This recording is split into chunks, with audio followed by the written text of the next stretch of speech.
Welcome to First Unitarian Society of Minneapolis, the birthplace of congregational humanism. We carry on that tradition of free thought today, dedicated to promoting a free search for truth, meaning, and justice. Our web address is firstunitarian.org. Thank you for joining us.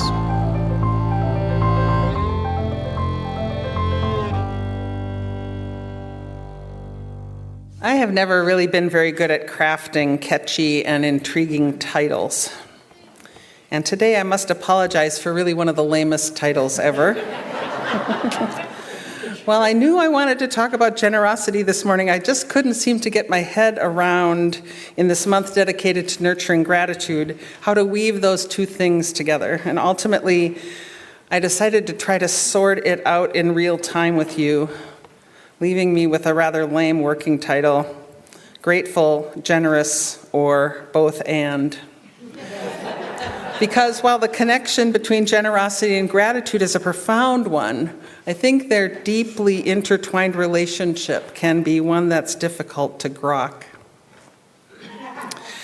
There's a story told by Reverend Janet Parsons about how this particular conundrum recently manifested itself within our tradition.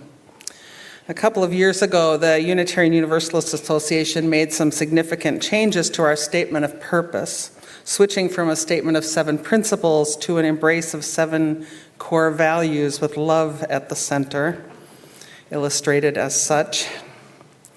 And at the General Assembly in 2023, a year before the final vote, the proposed new value statement was presented by the Article 2 Study Commission, and the inclusion of generosity as a value surprised some, which led a group of delegates to propose amending that value to gratitude instead. Gratitude, those people felt, is such an important spiritual practice that it should be considered to be of higher value than generosity. Therefore, rather than generosity, gratitude should be named as one of Unitarian Universalism's core values. Well, the vice chair of the commission, the Reverend Cheryl M. Walker, spoke to that, noting that the commission had talked a great deal about gratitude, but that it had come to them that the ultimate goal of gratitude is generosity. In other words, they felt that generosity was a higher value than gratitude. Reverend Walker went on to say that if we are merely grateful for what we have and are not in turn generous with our time and our love in our community, then our gratitude is simply an exercise in individualism. Perhaps gratitude then is better understood as something that calls upon us to be generous, to use our blessings to serve the world. Well, in the end, generosity won out, and it is now part of our constellation of values. Well, here's something that might be seen as the opposing view. Way back in 2006, Reverend Dr. Galen Gingrich, then senior minister at All Souls Unitarian in New York City, gave a sermon on gratitude in which he posited that gratitude should be claimed as the heart of Unitarian Universalism, seeming to say that gratitude is the higher value than generosity. Big picture, Gingrich said that religion, what we might rename as the practice of meaning-making, is made up of 2 human impulses. The first is the sense of awe and a sense of obligation. Interestingly, I just heard in that reading, Robin Wall Kimmerer named those things as happiness and accountability, awe and a sense of obligation. When we practice gratitude, Gingrich said that we're reminded of the gifts and the grandeur of life, and of how utterly dependent we are on everything around us. And as we notice that dependence, we then can understand our obligation to reciprocate. So gratitude fosters an environment in which, as we are nurtured, we nurture the world in return. So which is it, gratitude or generosity? Which is the higher value? Which comes first? Remember that flower of values that was up on the screen a few minutes ago? Each of those values, love, justice, equity, transformation, pluralism, individualism, or interdependence, love, justice, equity, transformation, pluralism, interdependence, and generosity, each of them come with a short statement of meaning and commitment. And the generosity value statement says, we cultivate a spirit of gratitude and hope. We covenant to freely and compassionately share our faith, our presence, and our resources. Our generosity connects us to one another in relationships of interdependence and mutuality. So, then to be generous involves cultivating a spirit of gratitude. And if we're generous, we're able to connect in relationships of this interdependence and mutuality, relationships that inspire gratitude. Maybe it's a chicken and egg thing. Generosity breeds gratitude, gratitude breeds generosity.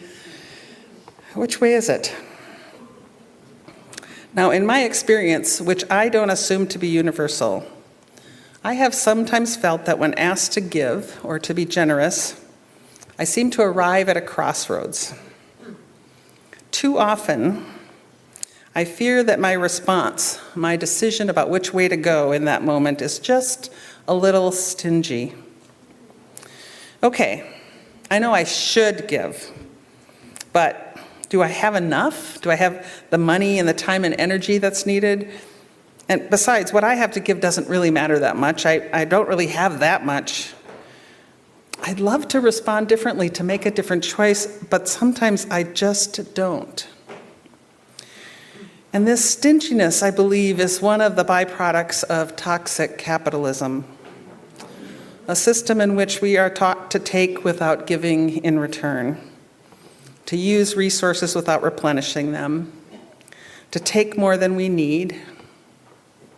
And this stinginess, I think, may be seated in our nation's founding principles. Now, I know that we are working hard right now to preserve and reclaim many of those principles, and that work is so critical.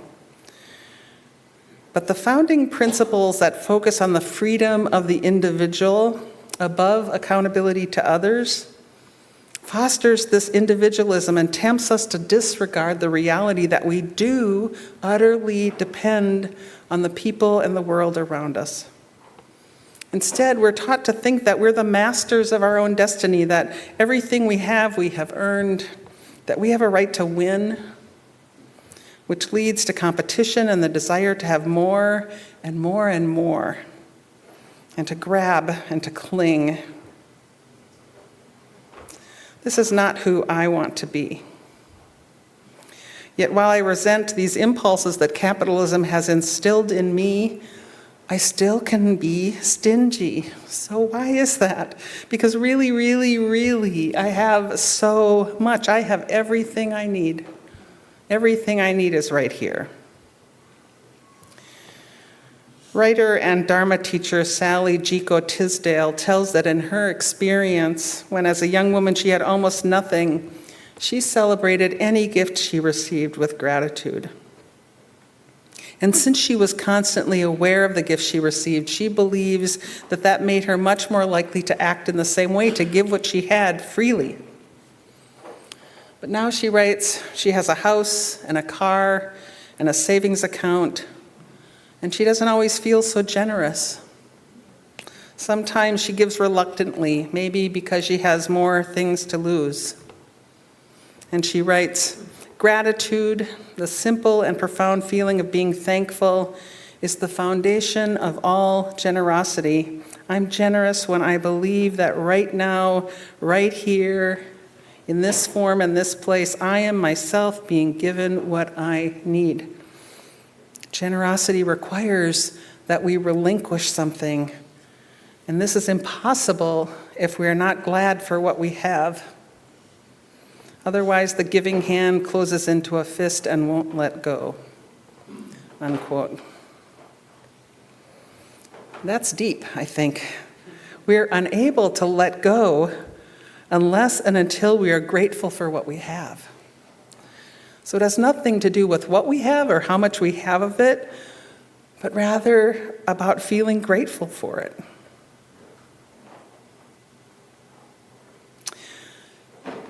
So, which is it? If Reverend Walker is right, we should be practicing gratitude more as an antidote for individualism so that we can live into open-handed generosity. If Reverend Gingrich is right, practicing generosity more would feed our awareness of how much we are nurtured by the world, allowing us to lean into gratitude. If Tisdale is right, well, if we're not grateful, generosity simply doesn't happen. So let's return to the serviceberry and Robin Wall Kimmerer. Her new little book called The Serviceberry. It's a wonderful little read. It's all about abundance and reciprocity. And even though the reading that Sandy shared came from Emergence Magazine, that essay is also in this book. All flourishing is mutual, she says, and that this is a lesson that the natural world teaches us. All flourishing is mutual. Kimmerer talks of the gift economy, an economy whose currency is gratitude and reciprocity, and which is defined as a system of distribution of goods and services that meets the needs of the community. Imagine that. A gift economy that meets the needs of the community, a system that prioritizes relationships and reciprocity in the interest of collective thriving. Collective thriving, can we just imagine it? Kimmerer writes, gratitude and reciprocity have the remarkable property of multiplying with every exchange. Their energy, concentrating as they pass from hand to hand, is a truly renewable resource. I accept the gift from the bush, and then I spread that gift with a dish of berries to my neighbors, who makes a pie to share with his friend, who feels so wealthy in food and friendship that he volunteers at the food pantry. You know how it goes, unquote. But do we know how it goes? Can we trust our mutual flourishing enough to open our hands in generosity? Well, what if the practice of gratitude is a way to counteract hyperconsumption? What if we were to truly lean into a gift economy enough to trust that there is sufficient to meet our needs?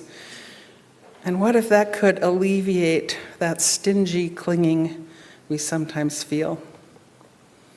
I feel like we could arrive at that intersection where we're being asked to be generous and there feel gratitude and simply want to reciprocate in every way that we can.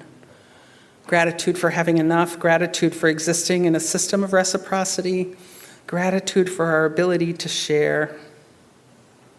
And right there and then, to be able to open our hand in every direction, to participate in that mutual flourishing, to practice restoration and return, to practice taking only what we need.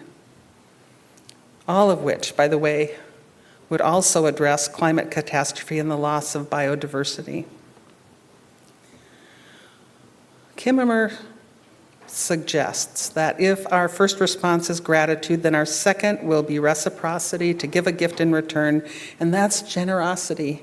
We offer a song of thanks. We offer some direct service, whether that be washing dishes or watering the garden. We make a donation so that others might receive gifts. We reduce our carbon footprint or advocate for the preservation of the land. Now, I know that, unfortunately, we do not yet exist in a gift economy, not fully. Far too many do not receive enough to flourish. There's just so much work to do. And in these difficult and overwhelming times, I think it's really hard to know what to do. So here's the thing. No matter what, we can still live our values. We can still practice gratitude and reciprocity in so many ways, small and mighty and meaningful ways. Generosity and gratitude obviously do not need to compete, not any more than we need to compete. They don't need a catchy title. They're in and of themselves a mutually replenishing system. And to rank them is a false dichotomy because neither takes precedent. Both are needed. They feed each other. Both are life-changing practices, and each needs the other in order to flourish. So may we cultivate and nourish them. Because values don't always come automatically. They have to be tended.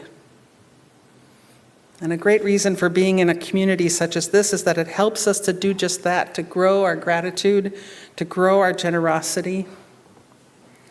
And as we walk together trusting in the power of love and the potential of humanity, we come together in community to be more conscious and intentional about the values we are striving to live.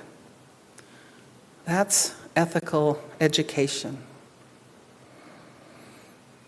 As is often quoted in closing here in the words of Howard Thurman, the world needs more people who have come alive.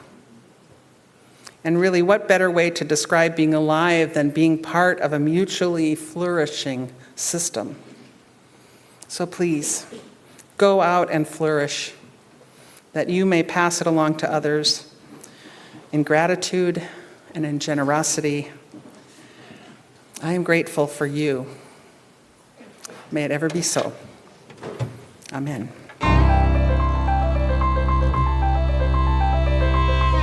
Thanks for listening. You can find much more about humanism and what's happening at First Unitarian Society of Minneapolis by visiting our website at firstunitarian.org.